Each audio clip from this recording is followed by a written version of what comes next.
Alright, what is up guys? Welcome to the channel. This is just going to be like a quick and dirty basic guide for tanking, mostly focused on just like the role of a tank in New World and how the pulls work and like what the tank's primary role is. I'm not going to go super in depth with gear and whatnot because I'm mostly making this for my wife and like just a few friends in my company that are interested in tanking. So yeah, not too in depth, but just to start.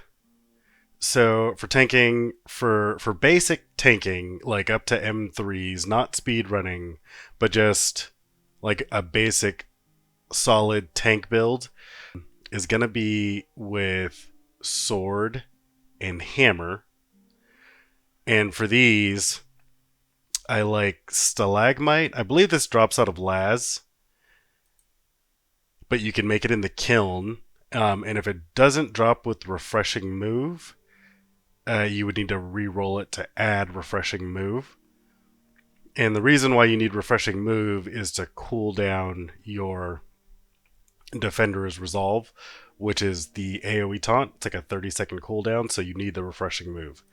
For hammer, I like Morgo's Maul from Genesis, and then because it drops with hated, and then I use Sundering Clear Out for Rend. So that might be kind of overkill, but that's just what I have on it. And then typically you'd be running a heavy shield.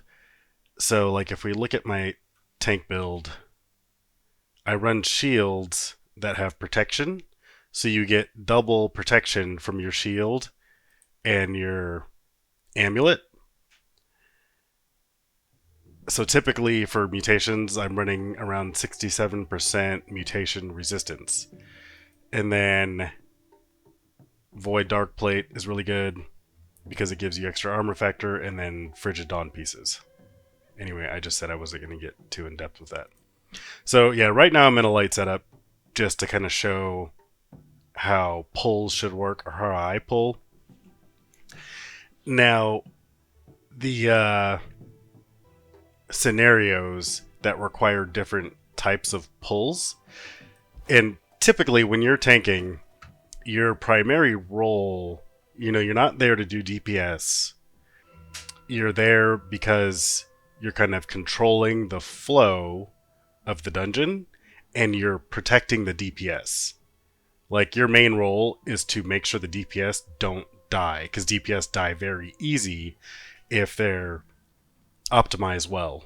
5 con, high damage output, they're going to get one-shotted often. So your job is to protect the DPS. It's not the healer's job, it's your job. So in a mutation, if I know there's going to be mobs that are going to one-shot the DPS, I'm always going to start with my hammer. Let's look at the weapon specs. So for hammer, where is it? We're running Shockwave, which is an AoE taunt. So if you come down, let's see. Taunt gem compatible. So Shockwave, that's one of your taunts. And then I have switched to running Clear Out. It says it's a knockback, which you would think is bad for clumps, but in mutations, for some reason, it doesn't knock back. They just kind of stand there. But this gives a Fortify for your group. So I'll either open with Clear Out or Shockwave. But if I know it's going to be a dangerous pull for the DPS, it's always Shockwave, and then I'll do Clear Out. And then Armor Breaker is a Rend. 30% Rend, so that's always good to have. And it also breaks stamina. And then for my sword, running Defender's Resolve. This is your AoE taunt, and I have to... We'll talk more about this later. AoE taunt, and it also gives you Fortify, So it's good to use even if you don't need a taunt. And then Shield Bash, I like because this is also a taunt. So I have between Shockwave, Shield Bash, and this, I've got 3 taunts. And then Whirling Blade just for the damage. And you always want to spec the left side for Sword and Shield because it gives you leadership, which gives your DPS 10% bonus damage. So, if it's a dangerous pull, we're going to start with Shockwave and then do Clear Out. If it's not super dangerous, you can start with Clear Out and then do Shockwave. And then basically, so you do that, and then basically you want to have your Sword and Shield out at all times for that damage bonus. So we'll just go and do like a simple pull. I'm up in the area where you get your gypsum. But so we're going to run down and we're going to body pull, which means you're just going to pull by getting, next to the mobs. We're not going to taunt. We're not going to do Defender's Resolve or anything. We're just going to get to where we're going to kind of stop. And you can hold block and wait for the mobs to get close enough. Ugh. And then you Shockwave, Clear Out, and then you can start with Sword and Shield. Shield Bash, that's another taunt. And most of the times, you don't even need to use Defender's Resolve. You occasionally want a heavy attack with a sword because it gives you Empower.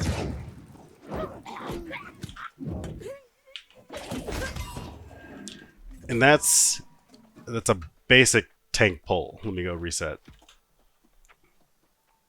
Now, the reason why you don't start with Defender's Resolve is because the taunts... I forget exactly how it works, but the taunts stack in order of importance. So it's based on the taunt itself. It's based on how much damage you're doing. It's based on what type of carnelian you have. Yada yada. And so if you just start your pull by doing Defender's Resolve,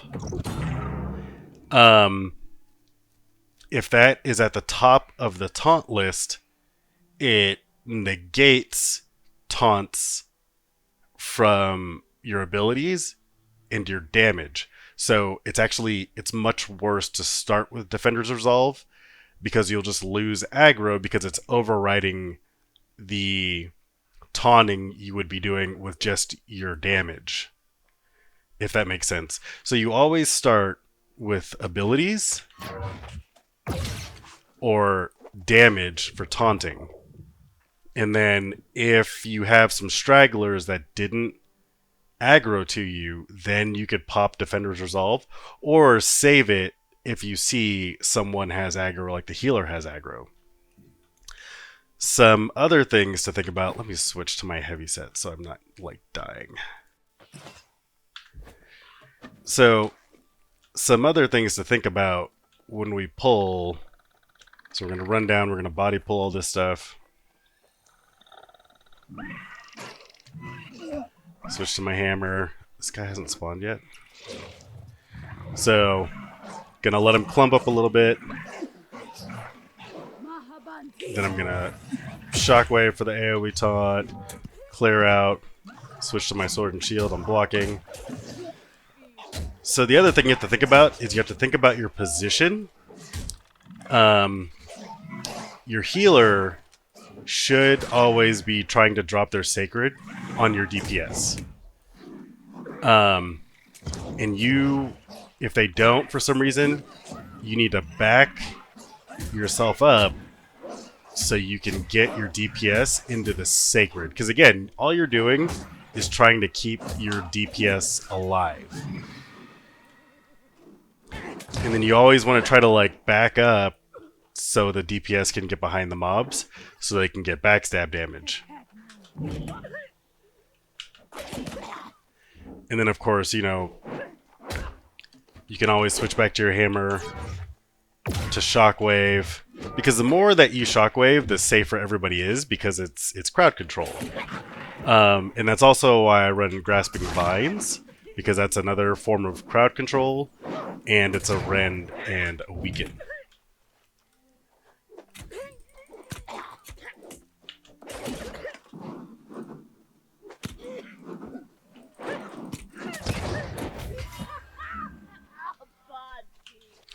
Okay, so yeah, that's just my like a quick guide for how tank pulls should work in New World.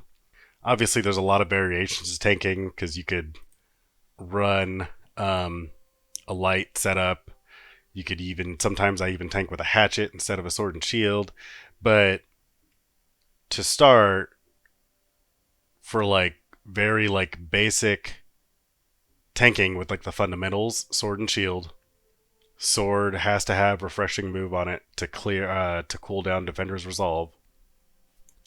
And then again, you don't want to use defender's resolve right out of the gate. You save that for kind of like emergencies, and then your hammer is like it's like your best friend for tanking because you've got your crowd control. You can use it to break stamina. Very, very important weapon for tanking. And really, the hammer, it's primarily only used for tanking. There's some exceptions where, like, you might use Molinar to boost your lightning damage, but typically, it's the hammer is just a tank weapon because it's got that crowd control, which keeps everybody safe. As far as attributes, typically want to run 300 con because it gives you grit. So you can run 300 con, 300 strength. Yeah, I think it's about it. If you have any questions, post them in the comments. If you think it sucks, post it in the comments. But again, this is just a very basic guide because my wife said she might be interested in trying out some tanking, so